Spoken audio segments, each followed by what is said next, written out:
ว่าด้วยเรื่องของคำถามเนาะพี่น้องเนาะมีคำถามยอดฮิตคำถามหนึ่งที่มีคนถามอุ้งอิงกับเชฟแซมหลายทั้งหน้าล้านและกะต่อหน้าต่อตาถามคำถามยอดฮิตก็คือว่า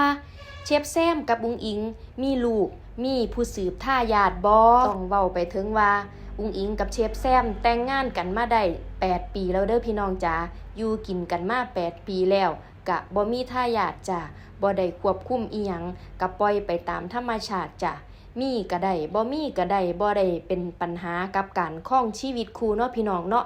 แล้วก็บางคู่บางคนเพิ่นมีครอบครัวมีลูกก็มีปัญหาหลายอย่างเฮาก็บ่รู้นำเพิ่นเนาะพี่น้องเนาะก็มีทั้งสุขและทุกข์ปนกันไปละจ้าข้อดีของการบ่มีลูกของอุ้งอิงกับเชฟแซมส่วนตัวนะคะก็คือ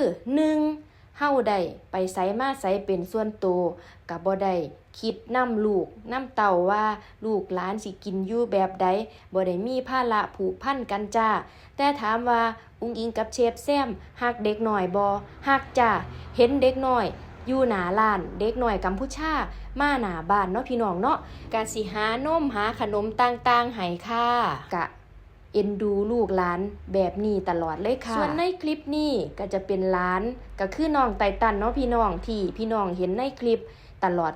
แล้วก็น้องยี่หวาจ้ะอันนี้เป็นหลาน2 คนก็มีความน่ารักส่วนหลายก็จะเห็นในคลิปการทำอาหารหรือว่าการหยอกล้อกันการเต้นประมาณนี้ขอบคุณพ่อแม่ที่สนับสนุนน้องยี่หวากับน้องไทตันเด้อจ้า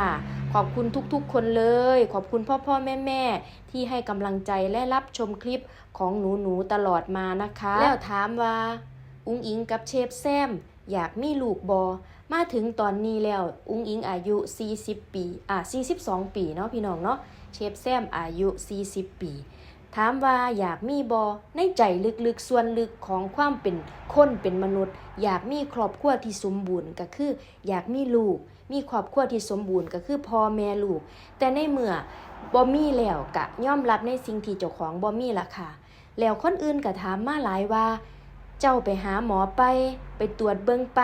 ว่าผู้ใดบกพร่องขอตอบตรงนี้เลยเด้อจ้าว่าถ้าการที่เฮาไปตรวจว่าผู้นี้บกพร่องผู้นั้นบกพร่องมันเป็นการโยนภาระหรือเป็นโยนความผิดให้คนที่มีความบกพร่องที่บ่สามารถมีลูกได้จ้ะอุ้งอิงกับเชฟแซมก็เลยเว้ากันว่าเฮาบ่มีก็บ่เป็นหยังดอกหาลูกหาหลานมาเบิงมาเลี้ยงมาดูมาแล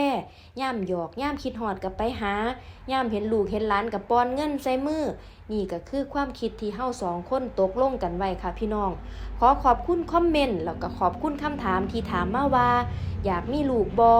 แล้วเป็นหยังคือบ่มีลูกคลิปนี้อุ้งอิงตอบให้ทุกคนได้รับฟังแล้วเด้อจ้าว่าอยากมีหรือบ่อยากมีขอบคุณทุกการรับชมค่ะ